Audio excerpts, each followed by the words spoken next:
The Brutalist Playground is an interactive and conceptual installation. It explores the abstract play spaces that were devised as part of post-war housing estates by recreating these visual elements within the gallery space.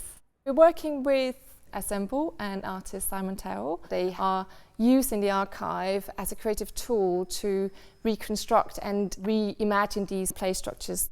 What really drew our attention to these play spaces was a completely different criteria of public space that they show before the time of liability and risk in the ways that we understand that now. It's the psychology of space that I find really interesting. The architecture of different spaces induce a different inhabitation. Privatised, very highly controlled semi-public space, very different thing to an uncontrolled open access area. These playgrounds, they're such a wild, strange gesture that these architects made. And I think that speaks to something about that optimism, that time of the welfare state. There were big ideas then about remaking the world anew. A lot of the things that we're recreating aren't obvious. They're these very unusual forms, almost like a condensed brutalism. And I think that's what's really cool, that it's free architecture without constraints. So I think you see the fun that the architect's having making these amazing structures. It's very, very hard to design for play because play is actually an incredibly complex set of behaviours that is determined by the child.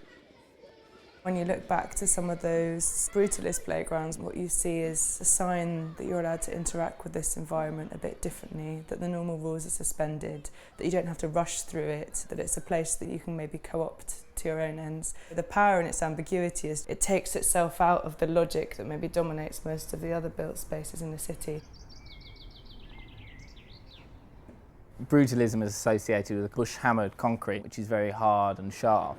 And playground, I think, in today's eyes, is something that's very soft and safe. These concrete playscapes that we're looking at in this exhibition pose massive risks. Risk is something that should be thought about rather than something that should be avoided entirely. There was something quite perverse about recreating these concrete structures in something that was the complete antithesis and was the ultimate in soft play. The structures themselves have posed a challenge. How do we take these objects and be faithful to their scale and make them at one-to-one within the gallery space constraints? What's exciting is that not only is it going to be about how do you play on these structures and how should they be used, but the moments where they intersect with the gallery. It opens itself up, something between an architectural object, a sculpture and a theatre set. Looking through the RIBA's archive and finding these forgotten, a lot of them now demolished brutalist play spaces and recreating them at one-to-one in the gallery environment, celebrating their surreal nature. These things are great and shouldn't be forgotten.